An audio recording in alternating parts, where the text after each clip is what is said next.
Nah, saudara-saudara yang dikasihi oleh Tuhan, di dalam ayat 35 ini sangat jelas. Di sana dikatakan bahwa ketika Yesus masih berbicara, datanglah orang dari keluarga kepala rumah ibadat itu dan berkata, anakmu sudah mati. Dan anakmu sudah mati. Apa perlunya lagi engkau menyusah-nyusahkan guru? Nah, saudara-saudara, Yairus harus menghadapi suatu ujian, yaitulah ujian realita, di mana realitanya adalah anaknya sudah mati. Ada kabar yang disampaikan oleh keluarga dari Yairus, mengatakan bahwa anakmu sudah mati. Yairus menghadapi suatu ujian yang besar, yaitu menghadapi ujian penguasaan diri. Apakah Yairus masih bisa menguasai diri? Apakah Yairus masih bisa menahan emosinya? Apakah Yairus masih bisa menahan perasaannya? Di sini dikatakan bahwa waktu Yesus masih berbicara, Alkitab mengatakan bahwa ada kabar bahwa anaknya sudah mati. Yairus sekali lagi tidak mengatakan sepatah kata pun. Di dalam ayat 36 di sana dikatakan, tetapi Yesus tidak menghiraukan perkataan mereka dan berkata kepada kepala rumah ibadat, jangan takut, percaya saja. Saudaraku, kalau Yairus adalah seorang yang temperamen, dia akan berkata bagaimana saya percaya kepada Tuhan karena realitanya adalah anak saya sudah mati. Bagaimana saya bisa percaya kepada Tuhan? Bagaimana saya bisa beriman kepada Tuhan? Tuhan masih mau berkata kepada saya supaya saya jangan takut dan percaya saja. Tetapi sekali lagi di sini, Yairus tidak berkata sepatah kata pun. Karena Yairus tahu bahwa Tuhanlah pemegang kendali kehidupan. Tuhan yang sementara memimpin kehidupan Yairus. Tuhan yang sementara berkarya dalam kehidupan Yairus untuk melakukan yang terbaik dalam kehidupan Yairus. Saudara-saudara yang dikasihi oleh Tuhan Yesus Kristus, pada kesempatan yang indah ini, mungkin ada masalah persoalan yang kita hadapi, yang bentuknya berbeda-beda, yang tidak sama dengan Yairus alami. Tapi mungkin masalah itu begitu berat. Seakan-akan kita memikul masalah persoalan itu, kita sudah tidak sanggup dan tidak kuat lagi. Tidak ada lagi solusi, tidak ada lagi jalan keluar. Tetapi saya mau beritahu saudara bahwa ada pribadi yang namanya Tuhan Yesus. Ada sosok yang berkuasa di sorga, di bumi, dan di bawah bumi. Dia berkuasa untuk mengadakan perkara-perkara yang tidak mungkin dilakukan oleh manusia, tapi dapat dilakukan oleh Tuhan.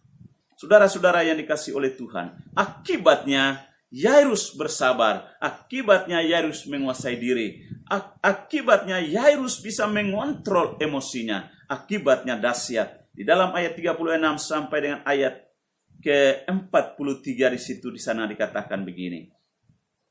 Ayat 36 sana dikatakan, tetapi Yesus tidak menghiraukan perkataan mereka dan berkata kepada kepala rumah ibadat, jangan takut, percaya saja.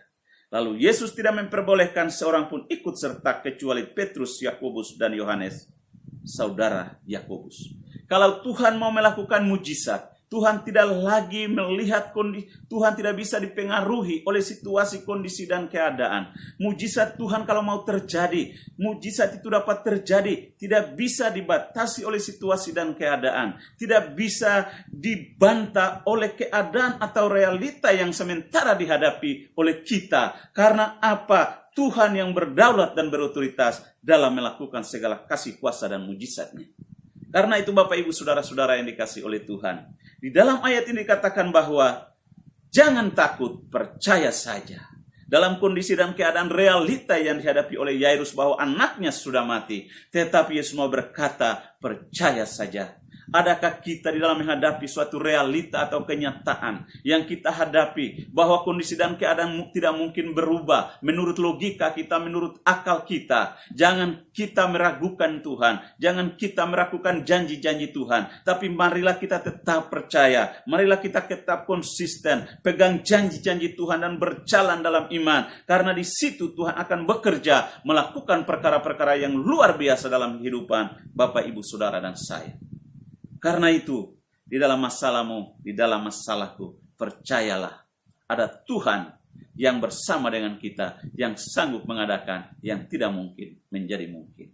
Di dalam ayat 39 di sana dikatakan, ayat 38 di situ dikatakan, mereka tiba di rumah kepala rumah ibadat, dan di sana dilihatnya orang-orang ribut, menangis dan meratap dengan suara nyaring. Sesudah ia masuk, ia berkata kepada orang-orang itu, mengapa kamu ribut dan menangis? Anak ini tidak mati, tetapi tidur. Saudaraku, Yesus sekali lagi berkata, anak ini tidak mati, tetapi tidur.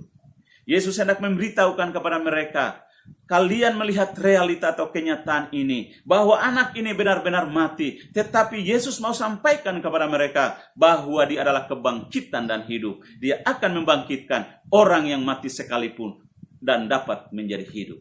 Makanya dalam ayat lain dikatakan, akulah kebangkitan dan hidup. Barang siapa yang percaya kepadaku, ia akan bangkit walaupun ia sudah mati. Luar biasa. Dan di sini dikatakan bahwa anak ini tidak mati, tetapi tidur. Ayat 40 dikatakan, tetapi mereka menertawakan dia. Maka diusirnya semua orang itu, lalu dibawanya ayah dan ibu anak itu, dan mereka bersama-sama dengan dia masuk ke dalam kamar anak itu.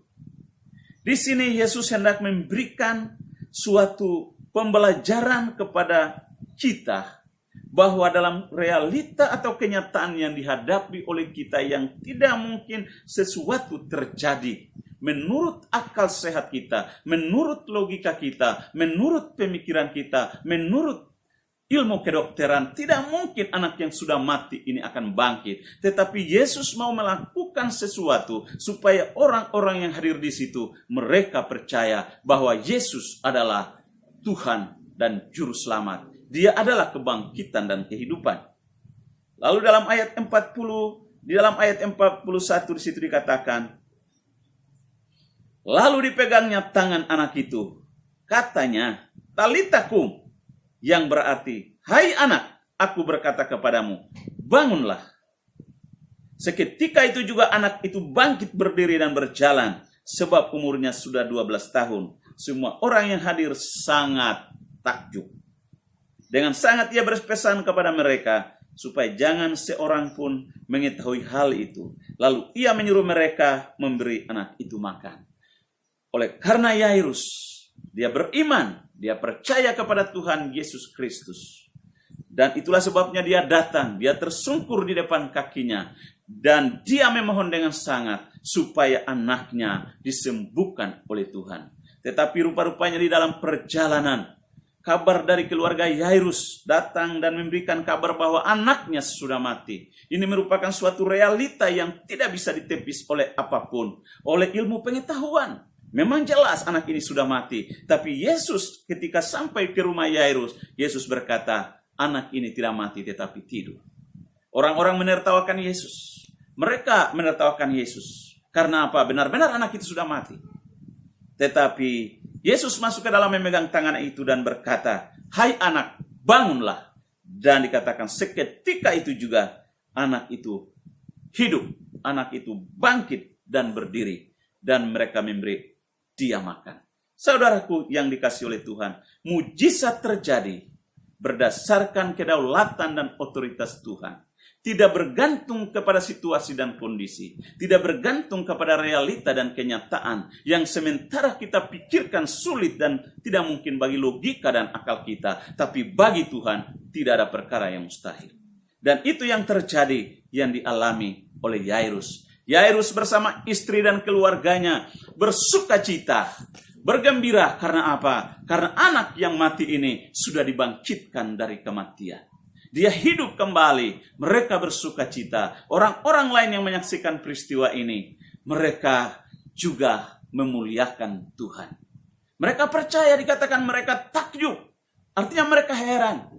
Jikalau manusia biasa tidak mungkin melakukan hal ini. Bahkan dalam banyak peristiwa-peristiwa lain, Tuhan melakukan banyak tanda-tanda dan mujizat-mujizat. Dikatakan bahwa seorang di daerah Gerasa sebelum peristiwa Yairus ini, seorang berada di daerah Gadara, Gerasa. Ada orang yang dirasuki oleh roh setan. Di situ Yesus datang.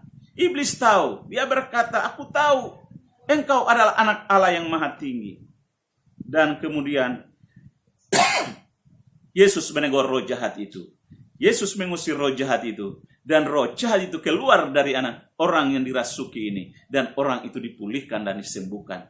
Tidak ada seorang pun yang bisa menjinakkan orang yang kerasukan setan ini. Karena Alkitab mengatakan bahwa dia dibelenggu dengan rantai. Dia diikat dengan rantai. Tapi rantai-rantai diputuskan. Dan semua orang takut untuk mendekat kepada dia. Tapi pada waktu Yesus lewat daerah itu, dia berteriak. Dia berkata, engkau adalah anak Allah yang maha tinggi. Rupa-rupanya iblis juga tahu dan mengenal siapa Yesus. Karena Yesus adalah anak Allah yang maha tinggi. Nah, saudara-saudaraku yang dikasihi oleh Tuhan, di sini kita melihat dan merenungkan firman Tuhan ini. Bahwa Yairus mengalami mujizat sesuai dengan apa yang ia imani. Dia datang kepada Yesus dan berkata, dan memohon dengan sangat supaya anaknya sembuh. Dan itu terjadi, anaknya dipulihkan dan disembuhkan oleh Tuhan. Mungkin pada hari ini, kesempatan ini, Bapak, Ibu, Saudara-saudara mengalami banyak masalah dan persoalan. Mengalami banyak pergumulan. Yang menurut akal saudara tidak mungkin masalah yang diselesaikan dengan kecanggihan, dengan ilmu pengetahuan, dengan teknologi, dengan cara saudara. Tapi saya mau beritahu kepada saudara, Yesus punya miliaran cara. Yesus punya bermiliar-miliar cara, bertriliun-triliun cara untuk menolong saudara, membawa saudara keluar dari persoalan yang sementara saudara hadapi.